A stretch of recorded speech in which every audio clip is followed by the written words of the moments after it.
बंदी छोड़ सतगुरु रामपाल जी महाराज जी की जय हो। परमात्मा की सभी प्यारी आत्माओं को दास का सत्साहिब। ये जो अखबार की कटिंग किसी भाई ने ग्रुप में डाली है, जिसमें सतलोक आश्रम मैनेजमेंट हरियाणा के पदाधिकारी लोग और मैनेजमेंट के मीडिया प्रभारी चांद राठी जी प्रेस कॉन्फ्रेंस के माध्यम से पत्रकारों से कह रहे हैं कि यदि केस वापस नहीं लिए तो चुनाव में करेंगे भाजपा का बहिष्कार। अब पुण्यात्मा इसी को कहते हैं थूक के चाटना। प्रेस कॉन्फ्रेंस के माध्यम से देश दुनिया के सामने कह रहे हैं, यदि हमारे ऊपर लगे मुकदमे वापस नहीं लिए। कौन से मुकदमे? बरवाला कांड के समय सतलोक आश्रम मैनेजमेंट हरियाणा वालों के ऊपर हरियाणा की भाजपा सरकार ने जो मुकदमे लगाए थे, उसके विषय में ये सतलोक आश्रम मैनेजमेंट हरियाणा वाले, उनके मीडिया प्रभारी कह रहे हैं, यदि केस वापस नहीं लिए तो चुनाव में करेंगे भाजपा का बहिष्कार। अब ना ही तो भाजपा ने केस वापस लिए और उसके बावजूद भी इस सतलोक आश्रम मैनेजमेंट हरियाणा ने बहिष्कार तो छोड़िए, उल्टा उन्हीं का समर्थन कर दिया। और आप सब जानते हैं, वो पीला पर्चा निकाल के और गुरुजी का आदेश बताकर भाजपा सरकार को तन मन धन से समर्थन दिलवा दिया। जबकि परम पूज्य परमेश्वर कहते हैं, भाई संत वचन पलटे नहीं, चाहे पलट जाए ब्रह्मांड। संत यहाँ परमात्मा ने भगत के लिए भी कहा है और संत परमेश्वर ने परमात्मा के लिए भी यूज किया है शब्द। तो कहते हैं संत वचन पलटे नहीं, चाहे पलट जाए ब्रह्मांड। तो इनका तो भाई हर महीने में एक पलटवार होता है। ये कभी बीजेपी का समर्थन कर देते हैं, कभी ये लोग बीजेपी का पक्ष ले लेते हैं।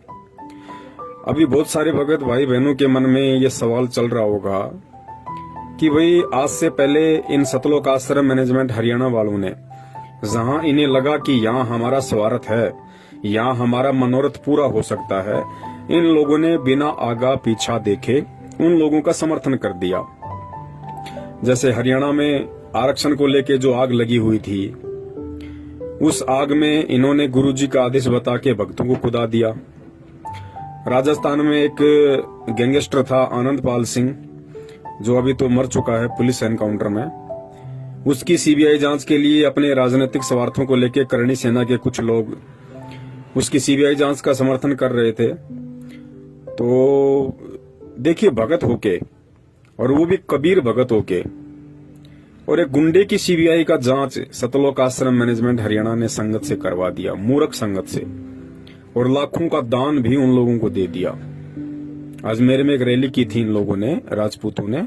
तो उस राजपूतों की सभा में जो एक गैंगस्टर के समर्थन में थी और भगत होकर सतलोक आश्रम मैनेजमेंट हरियाणा ने हजारों की संख्या में भगत भाई बहनों को उस रैली में शामिल करवा दिया, नारे लगवाए, और सबके सामने वहां एक जोधपुर से कोई एलडी है, उसने 5 लाख रुपए का चेक भी दिया।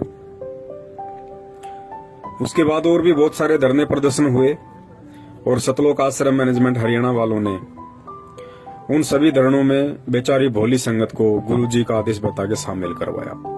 तो अब बहुत सारे भगत भाई बहनों के मन में यह शंका उठ रही होगी कि भाई अभी जो किसान आंदोलन चल रहा है, जो वर्ल्ड वाइड हो चुका है, विश्वव्यापी बन चुका है, हर देश की सरकारों की नजर इस किसान आंदोलन के ऊपर है कि सरकार झुकेगी या किसान हटेंगे।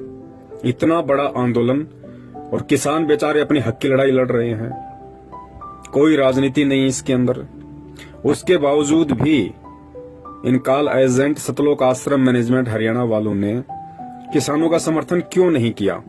इसके पीछे एक बहुत बड़ा रीजन है पुण्यात्मा। समझदार भगत भाई बहन समझ जाएंगे, और जिनकी बुद्धि में कचरा भरा हुआ है वो नहीं समझेंगे। देखिए, सबसे पहला रीजन तो ये है भाजपा सरकार के खिलाफ ना बोलने का इन लोगों के द्वारा।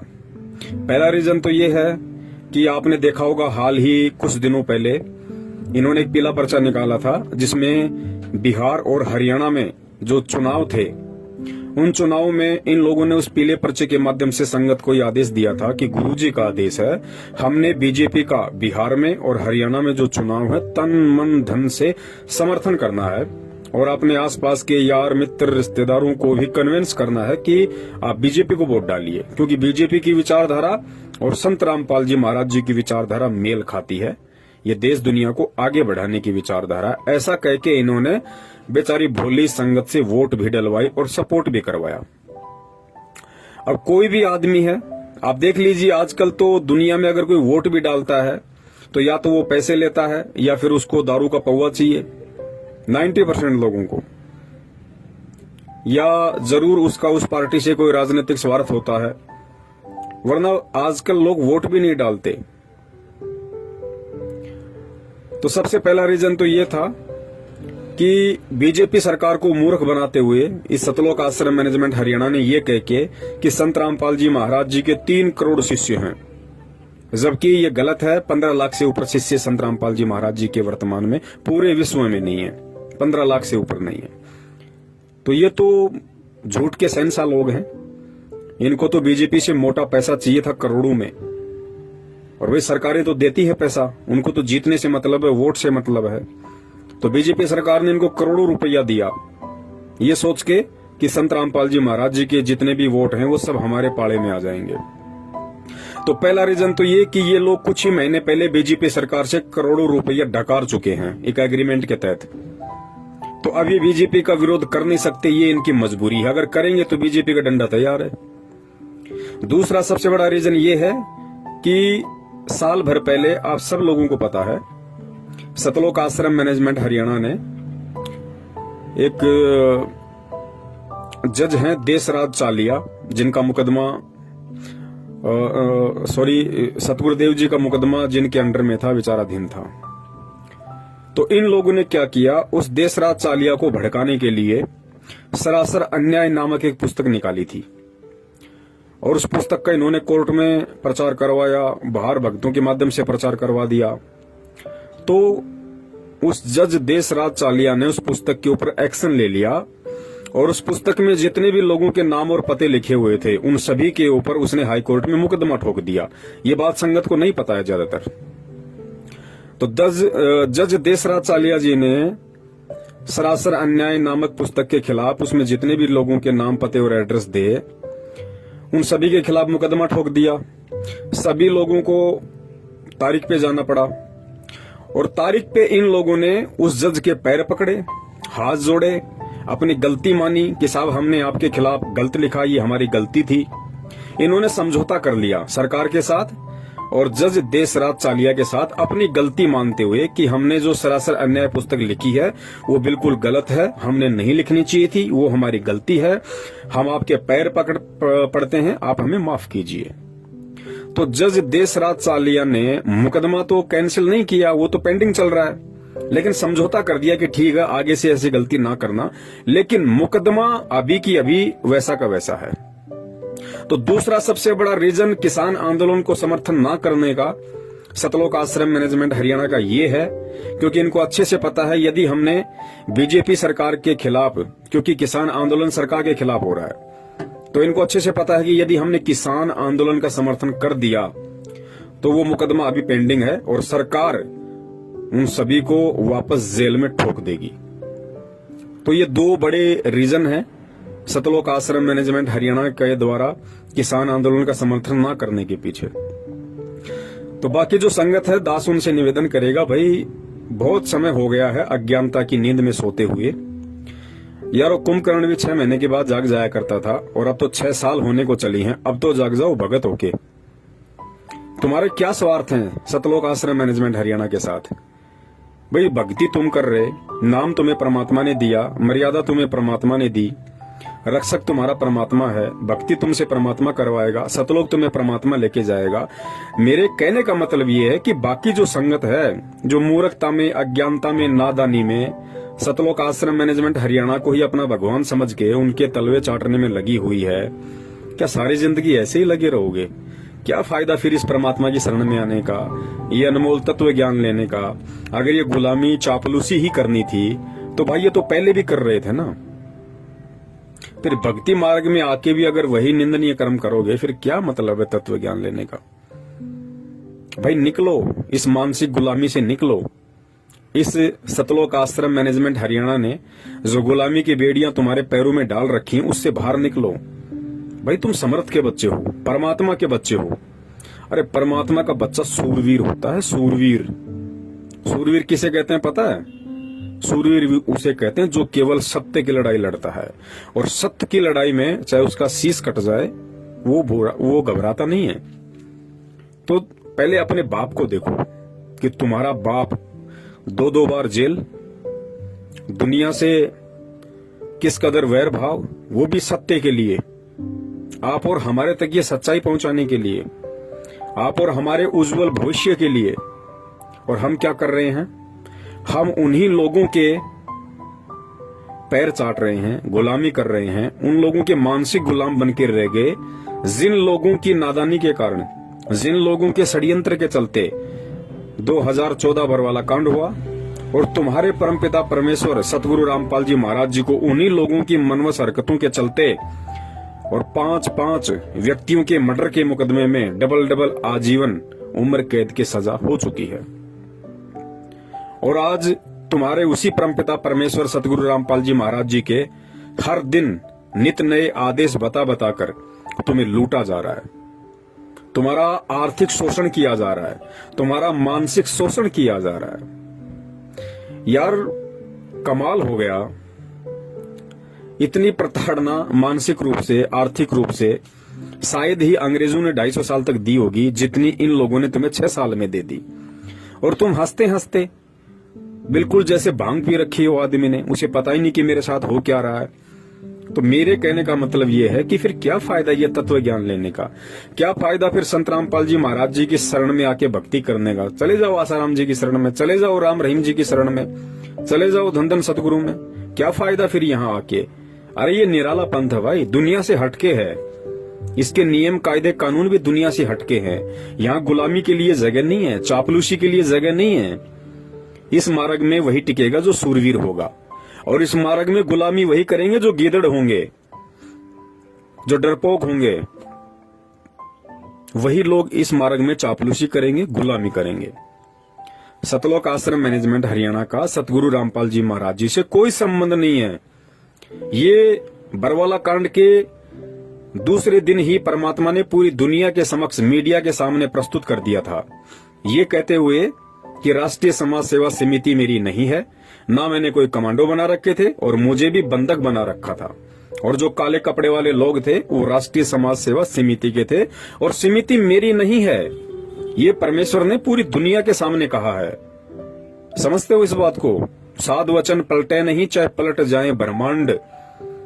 लेकिन गुरुजी को कोई साध माने तब ना, गुरुजी को कोई परमात्मा माने तब ना, गुरुजी को कोई संत माने तब ना। ये बातें तो उन लोगों पे लागू होती हैं जो अपने गुरुदेव को परमात्मा मानते हैं, जो अपने गुरुदेव के एक एक वचन और एक एक आदेश की पालना करते हैं, जिनको ये पक्का पता है कि उनका गुरुदेव दोगला नहीं है। ये उन लोगों के लिए है। लेकिन बाकी संगत जो सतलोक आश्रम मैनेजमेंट हरियाणा के पीछे लगी हुई है, वो तो अपने परमात्मा को दोगला मानती है। उन्हें तो पता है कि हमारे गुरुजी तो पल पल में बातें चेंज कर सकते हैं, अपने विचार बदल सकते हैं, क्योंकि वो संत तो है ही नहीं, और उनके वचन तो कभी भी पलट सकते हैं। तो वही लोग गुरुजी की बातों पे अविश्वास कर रहे हैं जिन लोगों को अभी अच्छी तरीके से ये ज्ञान नहीं हुआ है, जो लोग अभी भी अपनी परंपरागत सोच और मानसिक गुलामी से बाहर नहीं निकले हैं। बाकी देखिए और कितने भगत हैं 70% को छोड़ के, जो 30% भगत हैं, जो आज सत्सेवकों के नाम से जाने जाते हैं, जो किसी के दबाव में फैसले नहीं लेते, वो किसी के आगे झुकते नहीं हैं, वो किसी से डरते नहीं हैं। उनको परमेश्वर ने तत्व ज्ञान दिया है, वो पूरी दुनिया को उस तत्व ज्ञान रूपी बैलेंस में तोल के देखते हैं। उनके आगे कोई भी आदेश यदि निकाला जाता है, कोई भी पीला पर्चा उनको दिया जाता है, तो सत्सेवक ऐसे आंख बंद करके विश्वास नहीं करते, क्योंकि परमेश्वर ने कहा कि बेटा मैंने तुझे जो अनमोल तत्व ज्ञान दिया है वो हर दुनिया की समस्या का समाधान है, हर संकट का समाधान है, हर बातचीत का हल है।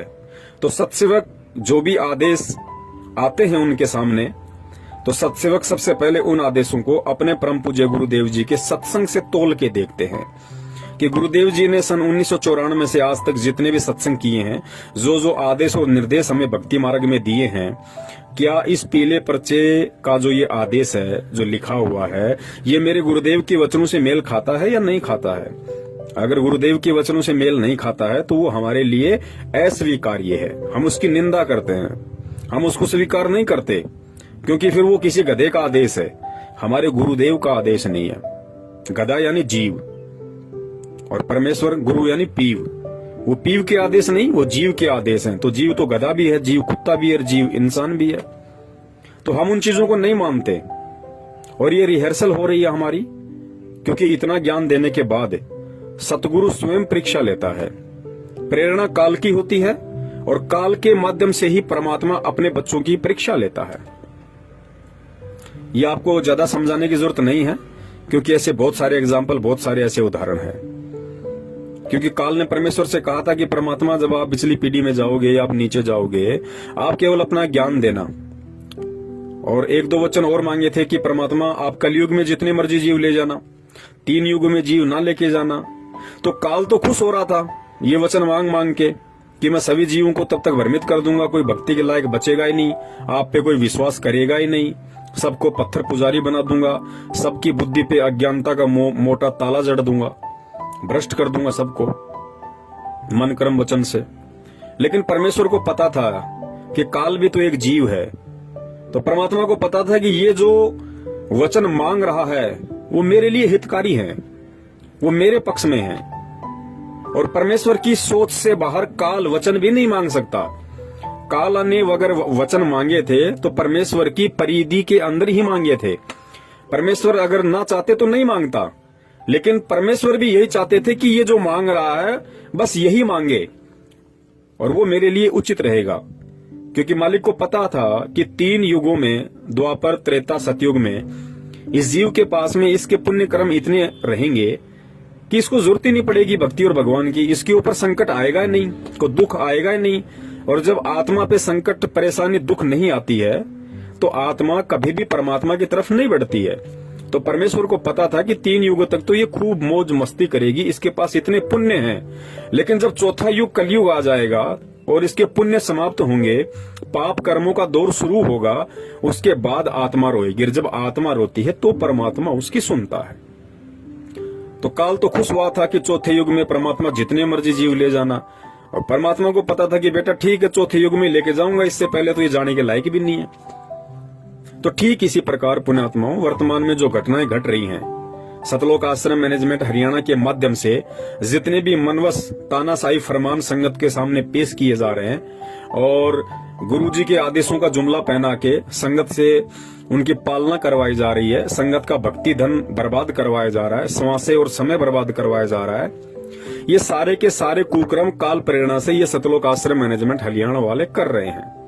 क्योंकि काल चाहता है कि किसी भी तरह से वर्तमान समय में, चूंकि ये वर्तमान समय ही मोक्ष का समय है, ये पिछली पीढ़ी ही भक्ति मार्ग है, मोक्ष मार्ग है, और इसी समय काल साम दाम दंड भेद हर वो नीति अपनाएगा जीव को भ्रष्ट करने की, गुरु शरण गुरु मर्यादा से दूर करने की।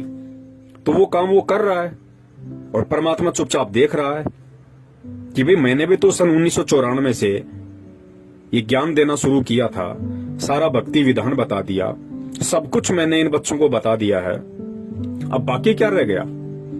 तो परमात्मा भी देख रहा है कि जो मेरा होगा, वास्तव में जो मेरा होगा, मेरा हंस होगा, मेरा भगत होगा, मेरा बच्चा होगा, वो तो मेरे ज्ञान को आधार बना के, और मेरी एक वाणी है कि कहे कबीर सोए जन मेरा, जो नीर खीर का करे निबेरा, कि जो मेरा हंस होगा, जो मेरा भगत होगा, वो गलत और सही इन दोनों को देख के, सोच के, समझ के, पढ़ के और निर्णय कर लेगा कि मुझे मेरे पिताजी ने क्या ज्ञान दिया है, मुझे मेरे पिताजी ने सामाजिक तौर पे और आध्यात्मिक तौर पे किस तरीके से चलने के लिए मुझे निर्देशित किया है।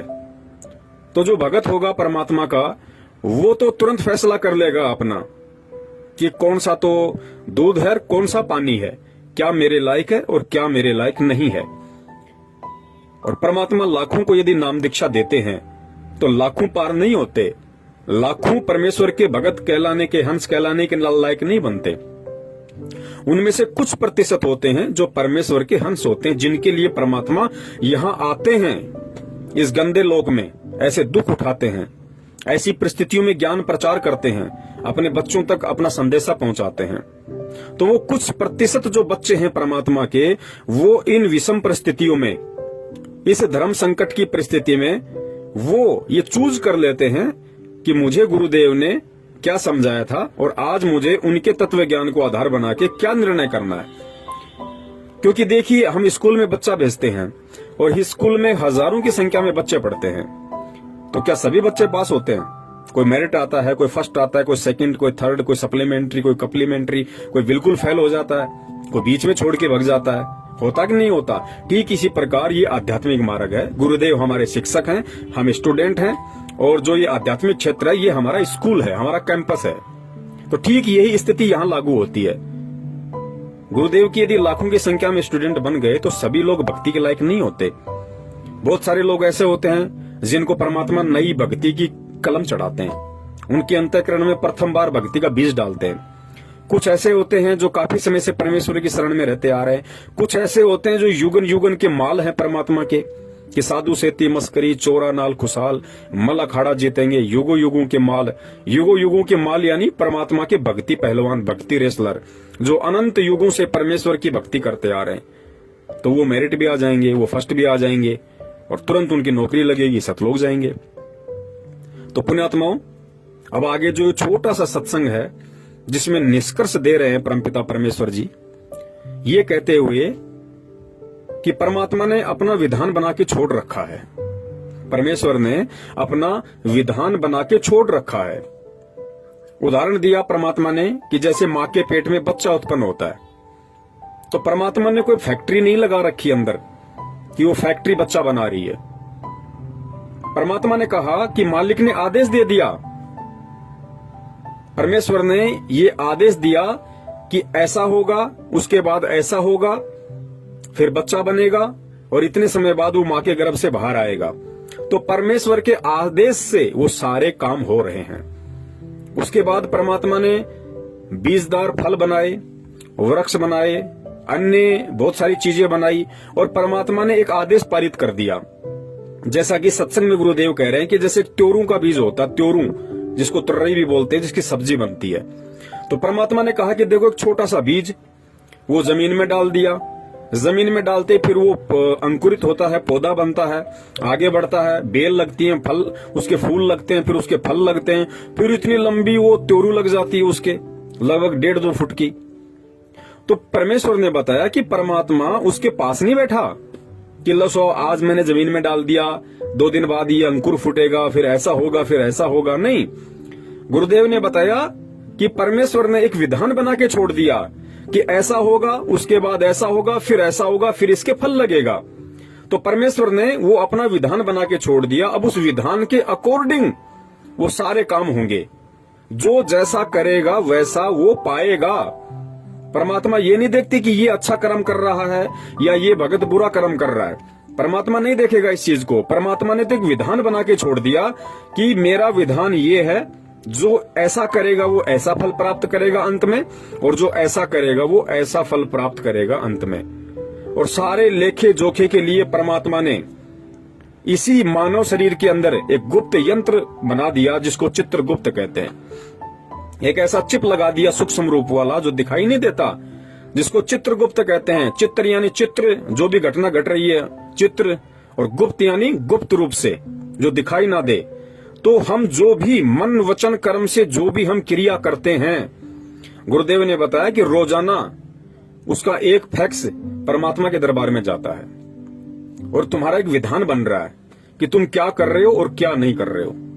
और भक्ति मार्ग में आने के बाद, सतगुरु की शरण में आने के बाद, जो अनजान व्यक्ति हैं जगत वाले, उनसे भी ज्यादा अगर गलत काम करोगे तो तुम दोषी होगे परमात्मा के। जिस प्रकार गुरुदेव ने बताया कि एक छोटा बच्चा होता है और छोटा बच्चा यदि लैट्रिन खा ले, गोबर खा ले, तो माता पिता उससे नाराज नहीं होते, माता पिता दुखी नहीं होते। माता पिता को पता है कि अब ये नादान है, नासमझ है, बालक बुद्धि है, तो परमात्मा माता पिता उसको दूर करते हैं वहां से तुरंत। कुछ नुकसान हो जाता है तो डॉक्टर को भी दिखाते हैं, उससे नाराज नहीं होते। लेकिन वही लैट्रिन और गोबर यदि वो बच्चा 15 साल का होने के बाद खाए तो माता पिता उसको थप्पड़ मारेंगे। क्यों? क्योंकि माता पिता को पता है कि मूर्ख, जब तेरे को पता है कि ये लैट्रिन है, ये गोबर है, तू समझदार है, तू चल सकता है, बोल सकता है, तू समझ सकता है चीज को, तू चौथी क्लास में पढ़ रहा है, तू 5वीं में पढ़ रहा है, तूने लैट्रिन कैसे खाई, गोबर कैसे खाया तूने, तेरे अंदर अकल नहीं थी? तो माता पिता उसकी पिटाई करते हैं क्योंकि उसको मालूम था उन चीजों के विषय में, उसके बावजूद भी उसने गलती की तो वो सजा का हकदार हुआ। ठीक इसी प्रकार गुरुदेव ने बताया कि बेटा आध्यात्मिक मार्ग है। देखो, पहले हम जगत वाले थे, पहले हम भी अज्ञानी थे, तो हम कुछ भी कर रहे थे तो परमेश्वर ने हमें क्षमा किया, परमेश्वर ने हमें माफ किया और हमें अपनी शरण में लिया और ज्ञान दिया। और आज यदि ज्ञान लेके भी हम ये राजनीति करेंगे, कभी बीजेपी को वोट, कभी कांग्रेस को वोट, कभी कुछ करेंगे, कभी आरक्षणबाजी में शामिल होंगे। गुरुदेव ने बताया बेटो, कुपात्र को दान नहीं देना, दान लेने का अधिकारी केवल सुपात्र है और सुपात्र पूरी सृष्टि में केवल सतगुरु है। उसके बावजूद भी हम गुंडों की सीबीआई जांच के समर्थन में आएंगे, उनको 5-5 लाख रुपए का उनको पात्रों को चेक देंगे। जो धन लेने के अधिकारी केवल सतगुरु है। जाट आरक्षण में शामिल होंगे, उन हुक्का पाड़ों को, उन दारूबाजों को हम कभी 16 लाख का तो कभी 11 लाख का चेक देंगे, जो भक्तों का दान था। तो परमात्मा का विधान कौन तोड़ रहा भाई? हम खुद इस विधान से परिचित होने के बाद भगत होकर हम परमेश्वर के विधान को तोड़ रहे हैं। तो परमेश्वर का आगे जो छोटा सा सत्संग है कि परमात्मा सिर में दर्द नहीं रखता, परमात्मा ने विधान बना के छोड़ दिया, जो जैसा करेगा वैसा अपना पाएगा। तो इस सत्संग को आप सुनिए, और सत्संग को सुनने के बाद यदि इस संगत में कोई परमेश्वर की ज्ञानी आत्मा है जो विचार कर सकती है, मंथन करना जानती है, गुरुदेव के ज्ञान को आधार बना के जो आगे बढ़ रही है, जिसका मकसद केवल भक्ति करके सतलोक जाने का है, वो पुण्यात्माएं इस सारी वार्तालाप को मद्देनजर रखते हुए और सतगुरुदेव जी के इस 2 मिनट के सत्संग को, जिसमें परमात्मा ने विशेष तौर से कहा है कि परमेश्वर ने यहाँ हर चीज का एक विधान बना के छोड़ दिया और परमात्मा सिर में दर्द नहीं रखता। कोई ये सोचे कि गुरुजी जेल में बैठे बहुत दुखी हैं, बहुत परेशान है, नहीं भैया, परमात्मा दुखी ना परेशान। परमात्मा ने तो एक विधान बना के छोड़ दिया और उस विधान की सबसे बड़ी बात, हमें उस विधान की आके जानकारी दे दी। और जानकारी देने के बाद भी यदि हम आग में हाथ देंगे, हम यदि भगत होके ये राजनीति वाला लैट्रिन खाएंगे, कुपात्रों को दान देंगे, कोई भी हमें कह देगा ये गुरुजी का आदेश है, हम झट से उसकी पालना कर लेंगे बिना आगा पीछा देखे, बिना उसकी बातों को, उसके आदेशों को गुरुजी के ज्ञान से मैच किए, तो परमेश्वर ने कहा कि परमेश्वर सिर में दर्द नहीं रखता, फिर वो जैसा करेगा वैसा ही अपना भोगेगा। फिर ये ना कहना कि गुरुजी ने मेरे को कोई राहत क्यों नहीं दी, मैं भक्ति कर रहा हूँ, मैंने ज्योति करा दी, मैंने पाठ करा दिया, मैं 10 साल से गुरुजी का भगत हूँ, मुझे लाभ क्यों नहीं मिल रहा। भैया, परमात्मा सिर में दर्द नहीं रखता, परमात्मा ने अपना विधान बना के छोड़ दिया, उसके बाद जैसा तू करेगा वैसा तू पाएगा। चाहे परमात्मा की आंखों के सामने कर ले, चाहे परमात्मा की पीठ के पीछे कर ले। पीठ पीछे अच्छा करेगा तो परमात्मा अच्छा ही देगा, और आंखों के सामने यदि गलत करेगा तो तुझे तेरा गलत ही मिलेगा, परमात्मा तुझे मना नहीं करेगा। तो ये सत्संगों का सार है जो परमेश्वर ने इस 2 मिनट के ऑडियो में ये बात कह दी कि परमेश्वर ने अपना विधान बना के छोड़ दिया, परमात्मा सिर में दर्द नहीं रखता। तो इस चीज को वर्तमान में संगत ने सोचना चाहिए कि अगर जगत वाला कोई गलती करेगा तो परमात्मा उसको माफ कर सकते हैं, जैसे हमें माफ किया। लेकिन पुण्यात्माओं, आज हम भगत हैं, आज हम परमात्मा के विधान से, उनके तत्व ज्ञान से परिचित हैं। आज यदि हम ये गलतियां करेंगे तो पुण्यात्मा माफी नहीं है, फिर वही मिलेगा जो हमारे संस्कार में है। अगर पैर टूटना है तो पैर टूटेगा, भले आप संत रामपाल जी महाराज जी के बेटे हो। अगर आपको कोई आर्थिक नुकसान होना है तो होगा, भले आप उनकी बेटी हो।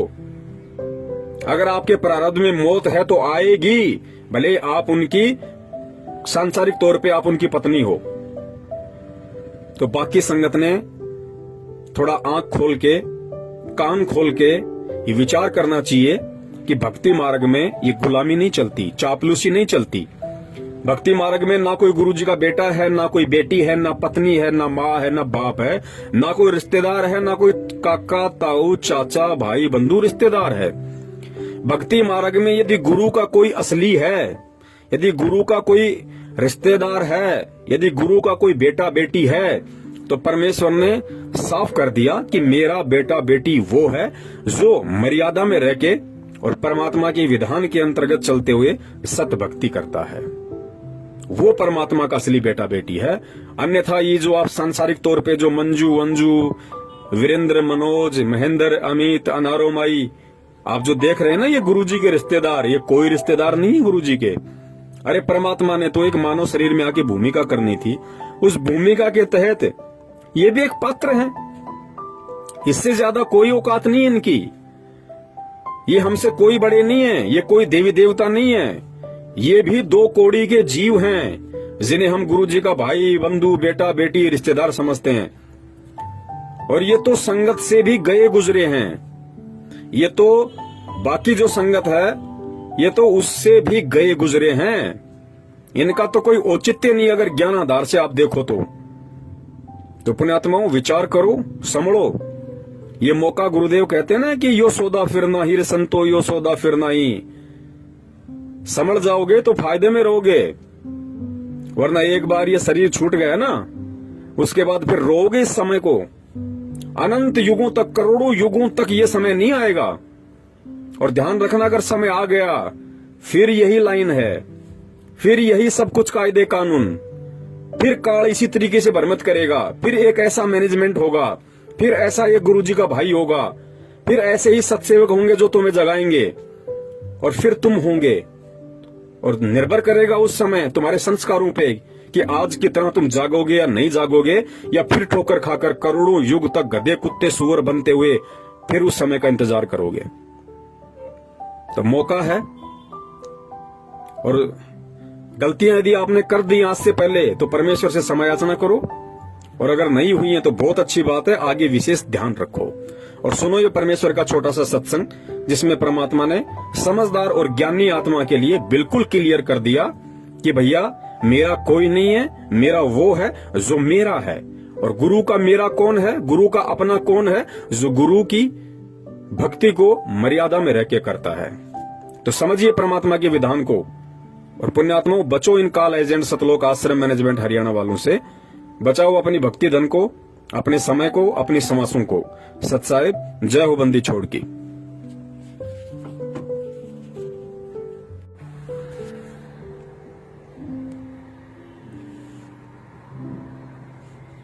और उसको भी कह दिया कि तूने भी इसके ऊपर आसक्ता व्यक्त की है, तू परमात्मा के जल से उतर गए हो और जाओ इसके साथ धक्के खाओ। तो इस ज्योति निरंजन ने फिर बहुत विनय करी कि मुझे यही रहने दे, बाहर ना निकाले। जोगजीत मेरी अर्ज कर दे परमात्मा से। जोगजीत ने कहा कि फाइनल फैसला है, जोगजीत रूप में परमात्मा ने कहा, और निकल जाए यहाँ से। 2 सेकंड लगा बस। इतने में इतना ही कहना था, ये 21 ब्रह्मांड विमान की तरह खिसक पड़े वहां से। तो जिसके एक वचन पर सारे ब्रह्मांड चल रहे हैं, कबीर परमात्मा के सतपुरुष के पूरे एक वचन से कि जाओ ऐसे ऐसे करो, ऐसे सब पदार्थों में गुण एक वचन से भर दिए। और वो अपनी क्रिया उस परमात्मा के वचन से कर रहे हैं। अब जैसे एक तोरी का बीज कैसा होता है, और उसको बीज देते हैं और उसमें क्या बन जाता है, फिर आगे क्या लगते हैं, क्या ये जादू नहीं? ये ब्रह्मांड ऐसे ही बनाए परमात्मा ने, उसके वचन से ये सब पदार्थ कार्य कर रहे हैं, उनमें गुण भर दिए परमात्मा ने कि ऐसे से ऐसे तुम ऐसा होगा, ऐसा ही हो रहा है। हमारा माँ के पेट में शरीर बनता है, एक पानी की बूंद तो अंदर फैक्ट्री लगा रखी है, उस मालिक का आदेश ऐसे होगा। अरे देखो क्या बने हैं, कैसे सुंदर, कितने कितने मोड़, कहाँ कहाँ इसमें हार्ड न्यारे, चाम अलग से, रक्त अलग से, सब मलमूत्र की कोथड़ी न्यारी न्यारी। कोई ये बना के दिखाओ साइंस वाले किसी मटेरियल से, ऐसे उस परमात्मा का ही मटेरियल है, उससे ये अनुसंधान कर लेते हैं। और भूल जाते हैं भगवान को। तो सब गुण उसी के दिए हुए हैं, उनका आदेश है ऐसे ऐसे होगा, इसके बाद ऐसे होगा, वो ही हो रहा है। अब परमात्मा ने सारा कुछ बनाकर शर्म दर्द नहीं रखा, विधान बना दिया, ऐसा करेगा उसको ऐसा होगा, ऐसा करेगा उसको ऐसा फल मिलेगा, इस बीज से ये होगा, इसमें ये गुण है, सभी पदार्थ बनाकर भेज दिए। और फिर विधान बना दिया कि ये मंत्र जाप करोगे तो इस तरह लाभ होगा, ये आपकी आपत्तियां टल जाएंगी। तो उस विधान से हम परिचित नहीं थे, जिस कारण से हम दुख पा रहे थे। अब वो विधान इस दास को बता दिया परमात्मा ने और सरियाम कर्ण का आदेश दे दिया।